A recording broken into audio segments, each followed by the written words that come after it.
پہلے ہی سفر میں ڈوب گیا. تو یہاں بھی یہ الیکشن کمیشن کے ایجاد بندہ کے ساتھ یہ ہوا ہے کہ وہ اپنے پہلے ہی امتحان میں ناکام ہو گیا. اور الیکشن کمیشن کا جو رویہ رہا ہے آپ دیکھیے وہ بہت کہ نیگیٹو.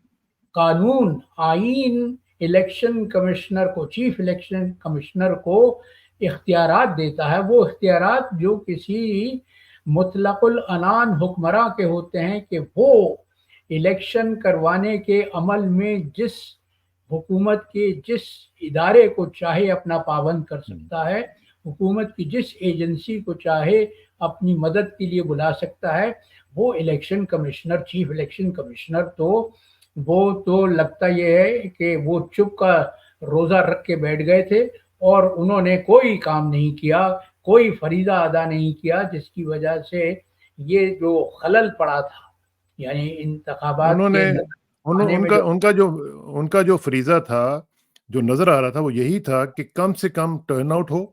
ان کا یہی فریضہ نظر آ رہا تھا کہ زیادہ سے زیادہ لوگ جو ہیں وہ ڈسکریج ہوں. بلکہ میں اگر آپ اجازت دیں تو میں آپ کو ایک ای میل چھوٹی سی سناتا ہوں. ہماری جی کسی بہن نے یہ بھیجی ہے اور ہماری بہن یہ لکھ رہی ہیں کہ السلام علیکم اسرار بھائی, آج ہم لوگ اپنا ووٹ کا حق استعمال کر رہے ہیں. ہمارے 6 ووٹ ہیں جو ہم عمران خان کے نام کر رہے ہیں. الحمدللہ آج کا پورا دن ہم نے اس فرض کو ادا کرنے میں گزارا. ہمارے 4 ووٹ شہر میں تھے اور 2 آبائی حلقے میں جو راولپنڈی سے تقریباً 75 کلومیٹر ہے. آپ اندازہ لگائیے ذرا. شہر میں 3 ووٹ ایک جگہ تھے اور ایک کا پولنگ سٹیشن گھر سے 7 کلومیٹر دور تھا. ہم لوگ صبح 8:15 پر نکلے. بازار مکمل بند تھے اور لگ رہا تھا کہ ہم سب سے پہلے جا رہے ہیں. پولنگ سٹیشن پر پہنچ کر لمبی لمبی 2 قطاریں دیکھ کر حیرت کے ساتھ خوشی بھی ہوئی. افسوس کہ موبائل فون نہیں لے جا سکے. بہرحال میرا ذاتی اندازہ ہے کہ ہمارے پولنگ سٹیشن پر 90% سے زیادہ پی ٹی آئی کے ووٹر تھے اور ووٹرز میں اکثریت نوجوانوں کی تھی. آپ اندازہ لگائیے غوری صاحب کہ یہ صبح کا وقت ہے, 8:15 کا. کافی جی لوگ پرچیاں ساتھ لے کر گئے ہوئے تھے جن کو پتہ نہیں تھا, دوسرے ان کی رہنمائی کر رہے تھے اور پولنگ بھی پرامن طریقے سے ہوئی. پولنگ سٹیشن پر بھی پی ٹی آئی کے ایجنٹ موجود نہیں تھے مگر ووٹرز نے اس کمی کو خود ہی پورا کر لیا کیونکہ سب جانتے تھے کہ معاملہ کیا ہے. راستے پر جہاں جہاں سے گزر ہوا ووٹ ڈالنے کی شرح کافی زیادہ تھی. اہم بات یہ ہے کہ ہمارے حلقے میں بھی پی ٹی آئی کے جعلی امیدوار کے بینر لگائے گئے تھے. اصلی امیدواروں کے اشتہار ہمیں کہیں نظر نہیں آئے کیونکہ اتار دیے جاتے تھے. پی ٹی آئی کی سوشل میڈیا کیمپین نے ماشاءاللہ عوام کو باخبر رکھنے میں کامیابی حاصل کی. ڈر ہے کہ کچھ لوگ ہو سکتا ہے کنفیوز ہوئے ہوں کیونکہ پروپیگنڈا سخت تیز تھا. راولپنڈی شہر میں ہم نے پی ٹی آئی کی کوئی الیکشن کیمپین نہیں دیکھی کیونکہ ان کو کرنے ہی نہیں دی گئی. عوام نے اپنی رائے کا بھرپور اظہار کیا ہے. نتیجہ پتہ ہونے کے باوجود ہم اپنے رب سے امید رکھتے ہیں کہ اس کی تدبیر سب سے اعلیٰ ہے. بے شک اب اس میں اب ذرا دیکھیں کہ یہ ہماری بہن نے کتنی تکلیف کے ساتھ یہ لکھا ہوگا اور کتنی تگ و دو کے ساتھ انہوں نے اپنے ووٹ مینج کیے ہوں گے. اور یہی غوری صاحب آپ نے بھی دیکھا ہوگا تقریباً ہر گھر کے ساتھ انہوں نے یہ کیا ہے کہ اگر 7 افراد ہیں ایک گھر میں تو 7 کو مختلف جگہوں پہ پھینک دیا.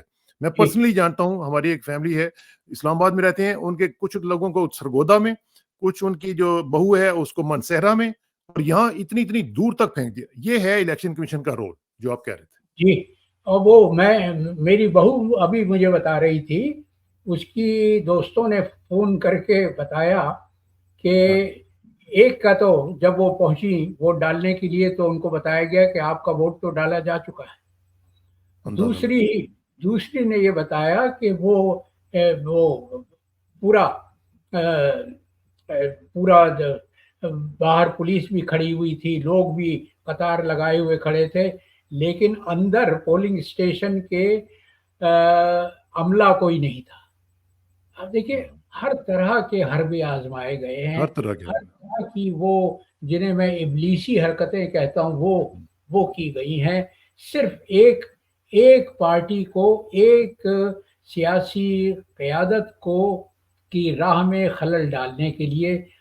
وہ اس سے دیکھیے یہ قیادت کا قد ہے, قد کاٹ جس کو میں کہتا ہوں کہ ہاں ایک شخص سے اور اس کی تحریک سے کتنے لوگ خوفزدہ ہیں. بہت. ریاست کا ہر طبقہ عمران خان سے خوفزدہ ہے, اور خوفزدہ یوں ہے کہ وہ جو طاقتور حلقے ہیں, دیکھیے یہاں تو مسئلہ صرف پاکستان کے پاکستان یا پاکستان کی فوج کا نہیں ہے، بلکہ اس میں ایک اور جو پر لگا ہوا ہے وہ یہ ہے کہ جو دنیا کی سب سے بڑی طاقت ہے وہ عمران خان کو پاکستان کی قیادت کا بار اٹھانے کے لیے دوبارہ دیکھنا نہیں چاہتی. یہ اسی کی شہ پر، اسی کے ایما پر یہ جو سارا ڈرامہ جو ہم پچھلے 2 برس سے دیکھتے آئے ہیں، یہ ڈرامہ رچایا ہی گیا تھا تاکہ عمران خان کو اقتدار سے محروم کر دیا جائے، ایسے انتظامات کیے جائیں، ایسے انصرام کیے جائیں کہ وہ دوبارہ واپس نہ آ سکے.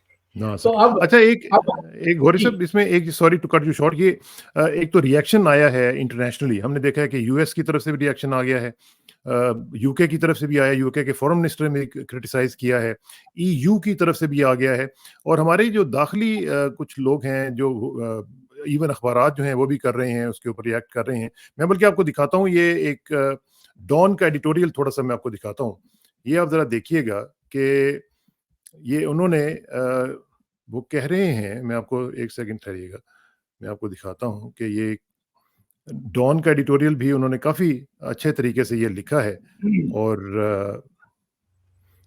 یہ دیکھیے گا، یہ ہے جی اس کی ہیڈ لائن ہے ان دا ڈارک. وہ کہہ رہے ہیں کہ in the dark, in blatant disregard of the sanctity of democracy, the caretaker government, abetted by a conspicuously passive ECP, suspended mobile and internet services on election day, citing security threats.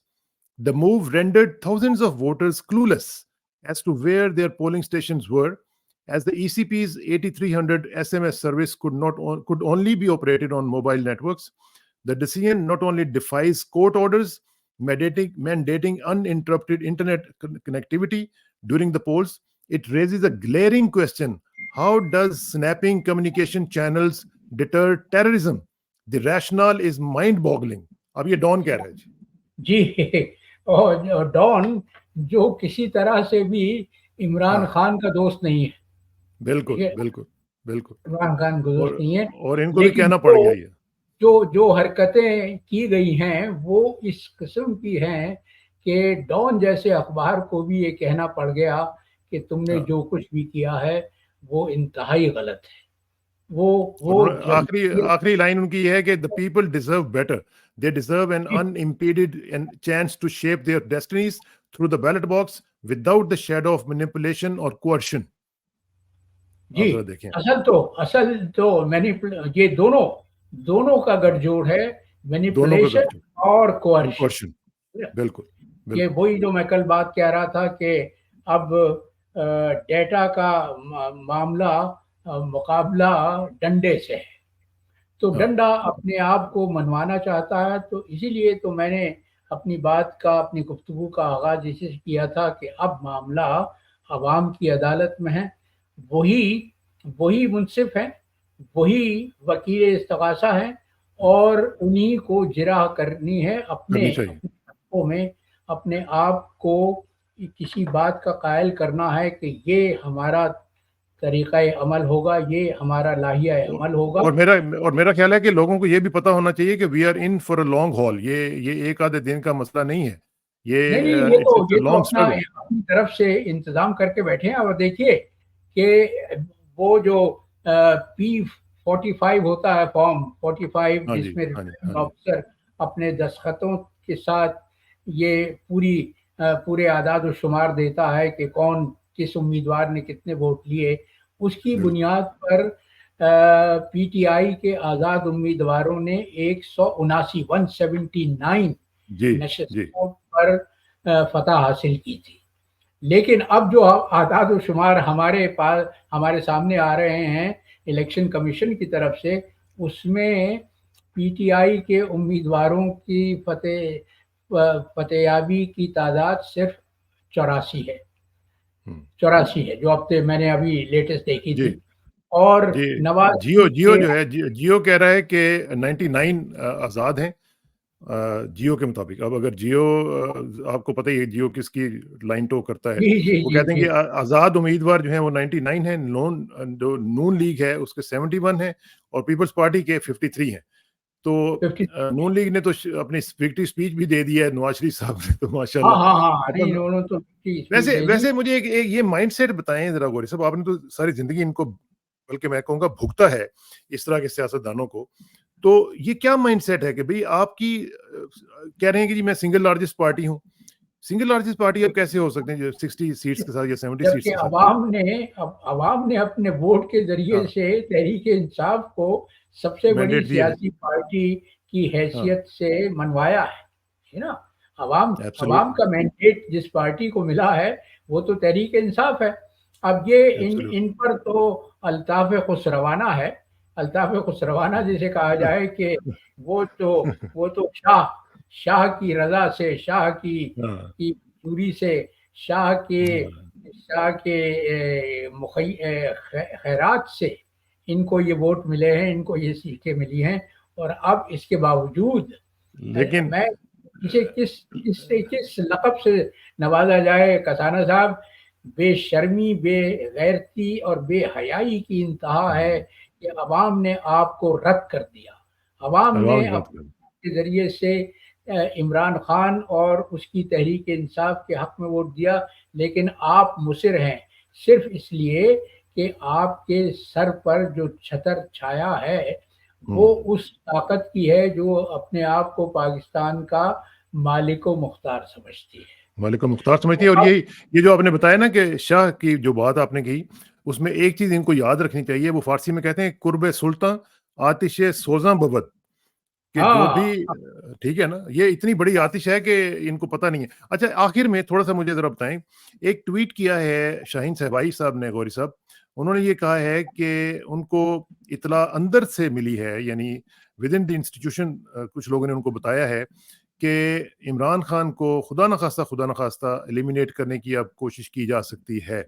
کوئی اس طرح کا خدشہ آپ کو محسوس ہوتا ہے کہ یہ جو حالات ہیں ان میں؟ اب میرے خیال سے اب وہ خطرہ اور بڑھ گیا ہے, عمران کی جان کو خطرہ بڑھ گیا ہے, اس لیے کہ اب تک تو یہ امید تھی کہ ہم نے پارٹی کو جس طرح سے منتشر کرنے کی کوشش کی ہے, جس طرح سے سب پہنچائی ہے, اس کے بعد اب یہ تحریک انصاف جاں بر نہیں ہو سکے گی. لیکن تحریک انصاف نے تو یہ ثابت کر دیا کہ وہ جسے آپ کہیں سخت جان ہے, وہ اس کو اب تک عوام کا بھرپور اعتماد حاصل ہے, بلکہ پہلے سے زیادہ اعتماد حاصل ہے. اور یہ عوام کے جوش و خروش نے یہ ثابت کر دیا ہے کہ وہ صرف تحریک انصاف کو اس حیثیت میں دیکھتی ہے, اس قابل سمجھتی ہے کہ وہ عوام کو ان کے بنیادی حقوق دلوا سکے. لیکن اب جو بازیگر جن کو میں کہتا ہوں, وہ بازیگر جو اپنے ایئر کنڈیشن کمروں میں بیٹھ کے یہ سمجھتے ہیں کہ وہ جو فیصلہ کریں گے, اس لیے کہ وہ اپنے آپ کو سب سے بڑے محب وطن سمجھتے ہیں, اور جو ان کے منشور سے متفق نہ ہو وہ غدار وطن ہے. تو انہوں نے اب شطرنج کی نئی بساط بچھائی ہے, اور اس پر مہرے وہی ہیں جو ان کے آزمودہ مہرے ہیں, جن کو وہ اس قابل سمجھتے ہیں کہ ان کے فرمان پر, ان کے حکم پر بلا چون و چرا تعمیل کی جائے. تو اب دیکھنا کہ حکومت سازی کا جو مرحلہ ہے وہ کس طرح سے طے ہوتا ہے, کیونکہ فی الحال تو کوئی پارٹی اس حیثیت میں نظر نہیں آتی کہ وہ اپنے طور پر حکومت بنا سکے. صحیح بات. تو اب چلیں میرے اس کو خیال ہم دیکھتے رہیں گے, اس کو ہم فالو کرتے رہیں گے. آپ کا بہت بہت شکریہ. لیکن ایک چیز میں ضرور اپنے تینوں حضرات جو ہیں ہمارے ویورز, ان سے یہ ضرور کہوں گا کہ دیکھیں, وہ کہتے ہیں کہ when we are no longer able to change a situation, we are challenged to change ourselves. اب ہمیں اپنی جو حکمت عملیہ اس کو چینج کرنا چاہیے, ہمیں اب دیکھنا پڑے گا کہ اب نئی سچویشن جو ہے وہ کیا ہے, اور اس میں مایوس بالکل نہیں ہونا. اس کو ہمیں, جیسے میں نے پہلے کہا کہ we are in for a long haul, وہ بلکہ وہ کہتے ہیں just when the caterpillar thought the world was ending, he turned into a butterfly. تو یہ کسی وقت بھی جو ہے یہ چیزیں لا آف ایکومولیشن کے تحت یاد آ رہا ہے کسانہ صاحب, ایک پرانا شعر یاد آ رہا ہے کہ کسی نے ایسے موقع کے لیے کہا تھا کہ خود اپنے ہی سوز باطنی سے نکال ایک شمع غیر فانی, چراغ دیر و حرم تو اے دل بجھا جلا کیے ہیں بجھا کریں گے.